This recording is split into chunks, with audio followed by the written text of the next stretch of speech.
नमस्कार दोस्तों, कैसे हैं? नमस्कार, मैं हूं राकेश, आप लोगों के सामने स्वागत करता हूं। उम्मीद करता हूं आप सभी लोग बहुत अच्छे होंगे और अपनी प्रिपरेशन में लगे होंगे। चलिए, लेक्चर नंबर 12 है ये यूपीपीसीएस का, Uttar Pradesh public service commission का जो पीसीएस की परीक्षा होने वाली है 13 जून, उसको लेके ये हमारा 12th लेक्चर है, जिसमें कि आज हम लोग देखने जा रहे हैं हिस्ट्री से रिलेटेड, इतिहास, जिसमें खास तौर से हम लोग देखेंगे एंशिएंट प्लस मेडिवल, इनके कुछ क्वेश्चंस देखेंगे और इससे आपको आइडिया लगेगा कि प्रिपरेशन में किस तरह से आपको अपनी प्रिपरेशन को लेकर चलना है और क्या इस तरह के क्वेश्चंस आप लोगों से हल हो रहे हैं कि नहीं। उम्मीद करता हूँ आप लोग अपनी प्रिपरेशन सही से कर रहे होंगे और इसके फॉर्म्स ऑलरेडी निकले हुए हैं, आपको बता दें। और अगर आपने फिल नहीं किया तो भी फिल कर लीजिए, अभी समय बाकी है, ठीक है। चलिए सेशन को शुरू करते हैं। पहला क्वेश्चन आप लोगों के सामने है। ये सभी क्वेश्चन मैं बता दूं कि बहुत शानदार क्वेश्चन है, परीक्षा में ऑलरेडी आए हुए हैं और इसी प्रकार के क्वेश्चन परीक्षा में देखने को लगभग मिलते हैं, ठीक है। पहला क्वेश्चन है ये मध्यकालीन भारत से आप लोगों को देखने को मिलेगा। भारत में कव्वाली ये एक आर्ट है ना, कह सकते गायन की, है ना, सिंगिंग की। बहुत सुना होगा आप लोगों ने, सूफी संगीत में इसको काफ़ी ज़्यादा पसंद किया जाता है। तो ये कव्वाली का जो संगीत शैली है, ये जो स्टाइल है, ये किसने डेवलप किया था? ऑप्शन आप लोगों के सामने ये दिया हुआ है। अबुल फजल, अमीर खुसरो, अल बरूनी, मिन्हाज। ये एक आसान क्वेश्चन की कैटेगरी में माना जाएगा। इसमें अगर हम देखें तो कव्वाली, इसके साथ साथ अगर हम बात करें गज़ल गायकी, ठीक है, इसके बाद अगर बात करें तबला जो वाद्य जो यंत्र है, इसका भी आविष्कार इसी शख्सियत ने किया था, जिसका नाम है अमीर खुसरो। वर्तमान में उत्तर प्रदेश के एटा के आसपास का वो क्षेत्र है जहाँ इनका जन्म हुआ था और निज़ामुद्दीन औलिया इनके गुरु थे। ये क्वेश्चन भी आता है।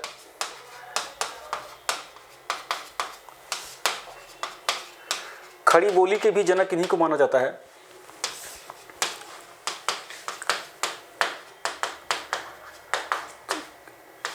कई सारे आर्ट के एक प्रकार से शुरुआत करने वाले या उसको प्रोपगेट करने वाले ये एक प्रकार से इतने बड़े नायक थे और इनसे रिलेटेड क्वेश्चन हमें बहुत सारे जगह जगह देखने को मिले हुए हैं। तो कव्वाली की शुरुआत अमीर खुसरो से मानी जा सकती है, ठीक है। तो इसका जो सेकंड क्वेश्चन आंसर है ये करेक्ट होगा। चलिए नेक्स्ट क्वेश्चन की ओर अगर हम चल के देखते हैं। नेक्स्ट क्वेश्चन क्या बोला कि निम्नलिखित में से कौन सा मिलान करेक्ट है? इसमें से मिलान दिया हुआ है। पहला है कि शाहनामा, ये लिटरेचर है, एक साहित्य है जिसके लेखक के आगे दिया हुआ फिरदौसी ने लिखा। गजनी राजवंश, गजनी डायनेस्टी, इसका संस्थापक अलतगीन। पुराणों का अध्ययन करने वाला अल बरूनी, पुराणों का अध्ययन करने वाला प्रथम मुस्लिम, ऐसे आएगा, है ना, अल बरूनी। और फोर्थ है, क्या सभी सही हैं? बताइए इसमें से कौन सा करेक्ट है, या सारे करेक्ट हैं या कोई सा गलत भी है।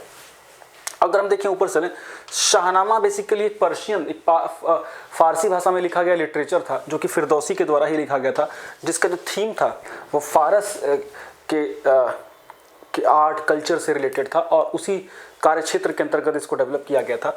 तो फिरदौसी वाला आंसर करेक्ट है। तो गजनी राजवंश की स्थापना अलतगीन, कई जगह पर आप देखेंगे तो सुबुक्तगीन आपको दिखाया जाएगा, लेकिन ये आता है अलतगीन के नाम, बिकॉज अलतगीन ने ही एक प्रकार से, अलतगीन पहले एक दूसरे क्या बोलते हैं, प्रोविंस के या प्रांत के एक गवर्नर थे, सिपा सालार थे, और बाद में इन्होंने गजनी प्रांत की स्थापना खुद से की थी, ठीक है।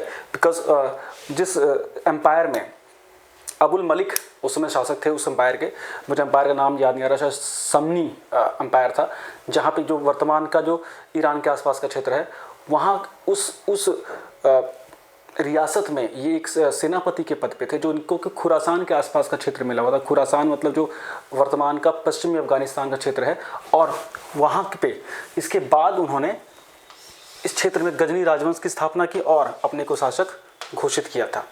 नेक्स्ट अगर देखें तो पुराणों का अध्ययन करने वाले प्रथम मुस्लिम अल बरूनी, ये भी करेक्ट है, अल बरूनी थे, ठीक है।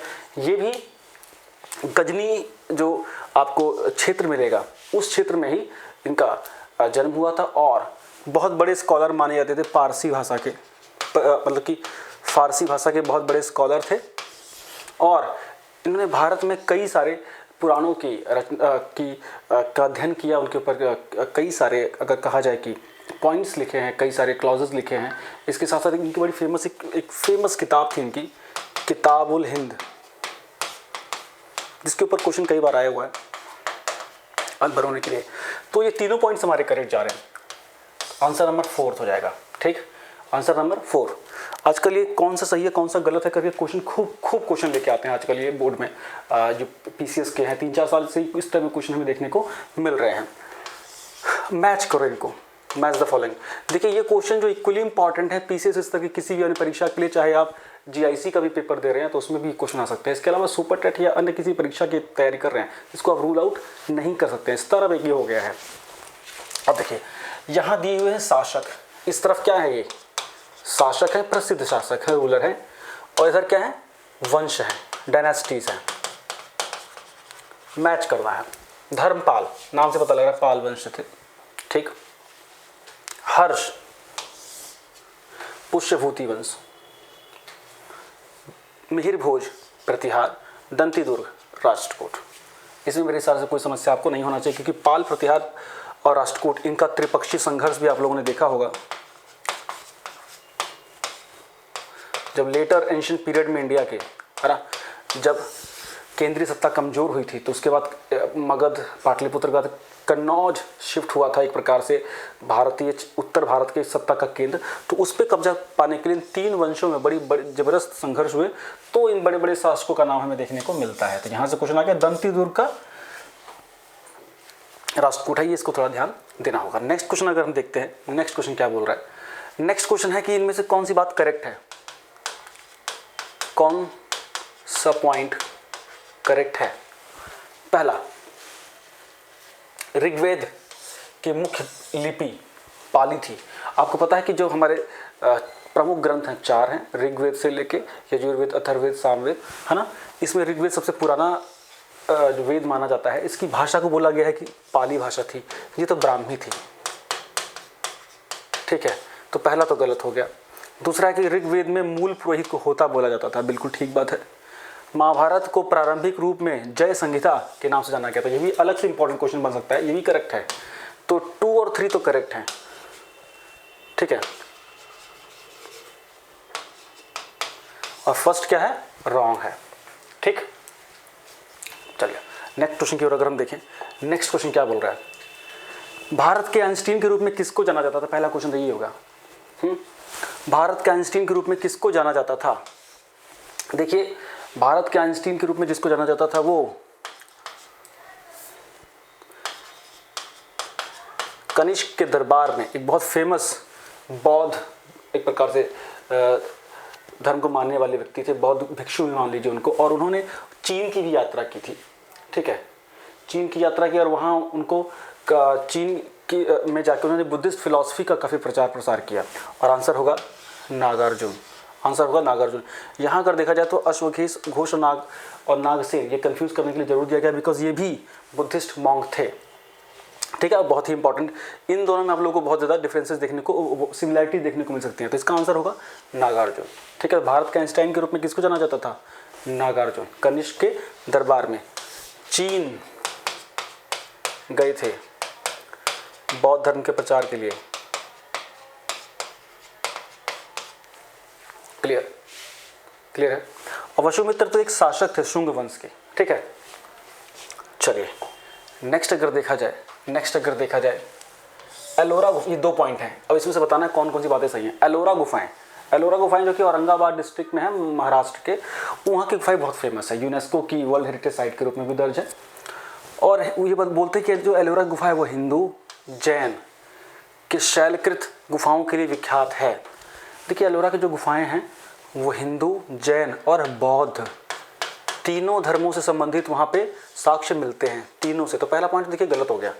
जो एलोरा की गुफाएं हैं वहाँ पे हिंदू, बौद्ध और जैनिज्म तीनों धर्मों के डेवलपमेंट के या कलाकृतियों के साक्ष्य देखने को मिलते हैं। ठीक, दूसरा पॉइंट है एलिफेंटा की गुफाएं। एलिफेंटा की गुफाएं भी महाराष्ट्र के पास है, महाराष्ट्र में ही सॉरी, जो मुंबई हार्बर से करीब 10 किलोमीटर दूर। और इस पर तो भी ये भी 1987 में वर्ल्ड हेरिटेज साइट यूनेस्को का साइट डिक्लेयर हो चुका है। अब ये बहुत खतरे में भी है बिकॉज यहाँ पे ग्लोबल वार्मिंग की वजह से बहुत सारी गुफाओं में इसके पानी भर गया है। ठीक है, अब ये प्रसिद्ध है त्रिमूर्ति, जो शिव की विख्यात प्रतिमा यहाँ से प्राप्त हुई है। हाँ जी, प्राप्त हुई है। एक शिव की, एक कैलाश मंदिर बहुत फेमस है शिव का यहाँ पे, किसमें? उसमें एलोरा वाले में। तो एलोरा में कैलाश मंदिर बहुत फेमस है, कंफ्यूज मत होइएगा। और यहाँ त्रिमूर्ति, ठीक। ये वाला पॉइंट करेक्ट है। पहले वाले पॉइंट में हिंदू, जैन और बौद्ध भी होना चाहिए था। चलिए नेक्स्ट क्वेश्चन की ओर अगर हम देखें, नेक्स्ट क्वेश्चन क्या बोल रहा है? सीरिया के राजा ने डाइमेकस नामक दूत को किसके दरबार में भेजा? सीरिया के राजा थे कौन? एंटियोकेट्स। इनके दूत थे भाई, जो कि उस समय में भारत में आए और बिंदुसार के दरबार में पहुंचे थे वो, ठीक है। और काफ़ी कुछ उपहार लेके आए थे वो भारत में ना, बहुत फेमस चीज़ें, अंजीर वगैरह, मदिरा वगैरह लेके आए थे। तो उस पर क्वेश्चंस भी देखने को हमको मिले हैं। तो बिंदुसार के दरबार में वो बेसिकली आए थे। अब सीरिया के जो राजा थे उनका नाम भी यहाँ पे देखा जा सकता है, तो ये एंटियोकेट्स, इनके नाम भी याद रखेंगे। और डाइमेकस जो उनके राजदूत हैं उनका नाम भी याद रखेंगे। तो 3 पॉइंट यहाँ से बन सकते हैं। इन्हीं को हम एमसीक्यूज में भी कन्वर्ट कर सकते हैं इसी रूप में ही। गुर्जरा के अभिलेख या गुर्जरा के शिलालेख, देखिए शिलालेख से क्वेश्चन आता है खासतौर से अशोका से जुड़े हुए। अशोका के शिलालेख काफ़ी फेमस हैं। अशोक के 2 प्रकार के शिलालेख हैं, तो बड़े शिलालेख, दीर्घ शिलालेख और एक लघु शिलालेख। दीर्घ शिलालेख कितने हैं? 14 हैं, 14 हैं, ठीक है। और लघु कितने हैं? 5 हैं। जो दीर्घ शिलालेख 14 हैं, ये कितने हैं? 8 जगहों पे हैं, ठीक। और ये लघु, तो ये जो गुर्जरा के, उज्जैन की जो बात हो रही है ना, ये गुर्जरा के शिलालेख इस कैटेगरी में आते हैं, ठीक है। और ये है दतिया, एमपी में, मध्य प्रदेश में जिला ना भिंड, मुरैना, दतिया, उस क्षेत्र में, बिगड़ के इलाका है, उस वहाँ पे आपको गुर्जरा के शिलालेख के साक्ष्य मिलते हैं। बहुत ही इंपॉर्टेंट है। अशोक के शिलालेख के ऊपर पूरा लेक्चर बन सकता है, किस किस शिलालेख में क्या क्या बातें कही गई हैं। वर्तमान में लघु दीर्घ शिलालेख में जो 8 अलग अलग जगहों पे हैं, उसमें 2 पाकिस्तान में भी हैं, है ना, आज के पाकिस्तान है। बताना कौन कौन सी जगह है। चलिए नेक्स्ट पॉइंट को अगर देखें तो ऋग्वैदिक काल की अर्थव्यवस्था। ऋग्वैदिक काल मतलब हड़प्पा संस्कृति जब खत्म हुई तो उसके बाद करीब 1500 बीसी से लेके 600 बीसी के 20 का जो समय है वो हमारा वैदिक पीरियड कहलाता है ना।